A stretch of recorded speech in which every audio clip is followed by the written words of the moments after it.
paz do Senhor Jesus a todos, irmãos. A gloriosa paz do Senhor Jesus. Eu quero meditar na palavra de Deus que está na Bíblia da Mulher, na página 1384, que se encontra no livro de Lucas 7, que tem o título A Viúva de Naim. Começamos. Essa mulher, cujo nome era mencionada, aparece unicamente no Evangelho de Lucas. Em uma de muitas referências bíblicas, as viúvas, a lei levítica, alertava contra virar a tirar vantagem delas.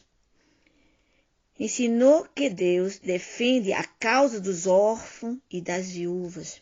A igreja primitiva cuidava das viúvas. E Tiago definiu a religião pura como visitar, tomar conta dos órfãos e as viúvas. Em suas tribulações, como se fosse para ressaltar essa preocupação divina, Jesus interrompeu um cortejo fúnebre que acontecia nas Cesareanas, na cidade de Naim. Há uma tristeza singular na descrição do filho único de uma viúva. Não havia nenhum outro membro da família acompanhado a mulher solitária que estava prestes a enterrar o seu único filho. Com uma multidão observando, Jesus se aproximou-se daquele esquife, ignorando a circunstância e a cerimônia e a possibilidade de continuar-se pelo contato de um defunto. O verbo trazido por compadeceu, relacionar-se com a parte interna do corpo consideradas naquele tempo o carne da emoção. Jesus teve uma resposta emocional, a qual viu, porém, ele olhou para aquela mãe e disse: não chores. Suas palavras devem ter soado ridículas diante daquela circunstância. Ela havia sofrido uma grande perda que deixou desesperada, mas o Senhor da vida demonstrou tanto o seu poder como sua compaixão. O jovem, timando, levanta-te. Ele ordenou diante daqueles inúmeros testemunhas. Jesus mais uma vez confirmou a sua autoridade sobre o pecado, sobre a morte. Medo, assombro, tomara a multidão quando o jovem se levantou e começou a falar. Jesus então restituiu o moço à sua mãe, como Elias, que ressuscitou o filho da viúva e devolveu à sua mãe. O Senhor confirmou a sua profunda compaixão por uma da mãe desolada. Apesar de não haver nenhum registro sobre a sua resposta, aquela mulher certamente deve ter ajuntado a multidão no louvor a Deus. Ela entendeu verecida da afirmação do Moisés, quando disse: eu sou a ressurreição e a vida. Seu encontro com o Senhor da vida é uma da demonstração prévia de que quando a morte vem, os crentes não precisam se entristecer como os demais que não têm esperança. Paulo que explicou no último domingo a ser destruído é a morte, mas o seu terror é apenas temporário. Aleluia, engrandecido é o nome do Senhor. Veja também no tópico sobre os filhos. Em nome de Jesus, vamos meditar nessa palavra, em nome do Senhor Jesus, né? Que o nosso Senhor, o nosso Deus, o dono da vida, aquele que dá a vida e aquele que pode tirar, ele foi aquele que ele alegrou naquela manhã, naquela hora, o coração daquela mãe, o seu único filho, a qual ela estava indo sepultar. Mas o Senhor, o nosso Senhor Jesus Cristo, com a sua imensa compaixão, vendo o sofrimento daquela mãe, como estava desolada, e quando ele chegou lá, naquela hora, já na hora do funeral final, e ele tocou, falou, mandou que aquele defunto se levantasse, devolveu a vida para aquele rapaz. Imagina a alegria daquela mãe.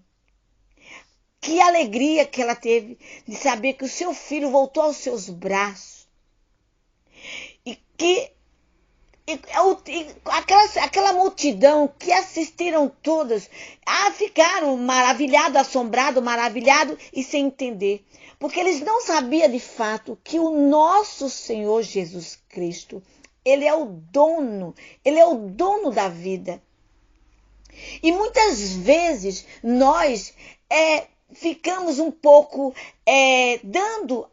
olhando para a diversidade da vida, quando vem muitas vezes a enfermidade, quando vem o médico daqui da terra diz, já não tem jeito, já não vale, olha, vai morrer daqui a 2, 3 dias, 15 dias, e ele determina muitas vezes até a data, o tempo que aquela pessoa irá falecer.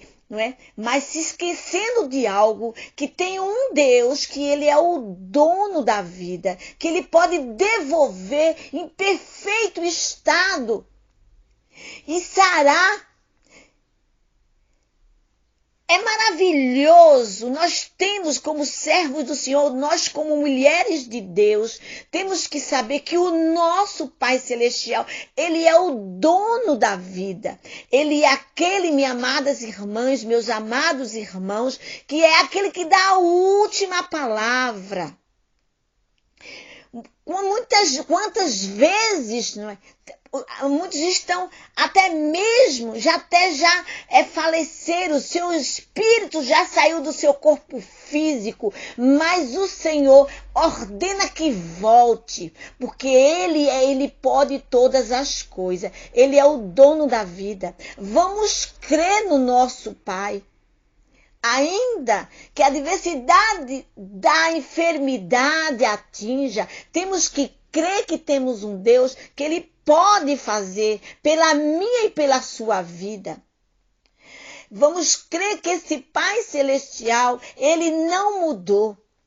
Não podemos esquecer também do nosso antepassado, nosso irmão em Cristo, Lázaro. Lázaro já tinha 4 dias já tinha morrido há 4 dias. Há 4 dias que já teria morrido. E o Senhor foi lá e falou, Lázaro, saia para fora. Porque o Senhor, Ele é o dono da vida. Ele pode todas as coisas. O Senhor é aquele que Ele revivesse, Ele é o Senhor da ressurreição. Então vamos guardar essa palavra no nome de Jesus e vamos crer.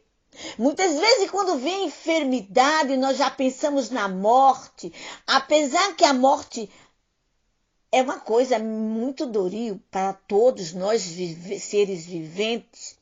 Mas também sabemos que nós também temos uma nova vida, não é? Apesar que o nosso Deus é o Deus da ressurreição desta vida terrena e também é o Senhor da ressurreição da vida eterna, onde nós vamos viver a vida, onde nós vamos reaviver, onde nós vamos estar de uma maneira maravilhosamente em paz, onde lá no lugar onde não há guerra, onde não há esse caos que está vivendo os últimos tempos, meu Senhor da glória. Vamos, meus amados irmãos, vamos crer nesse Deus e vamos crer cada vez mais.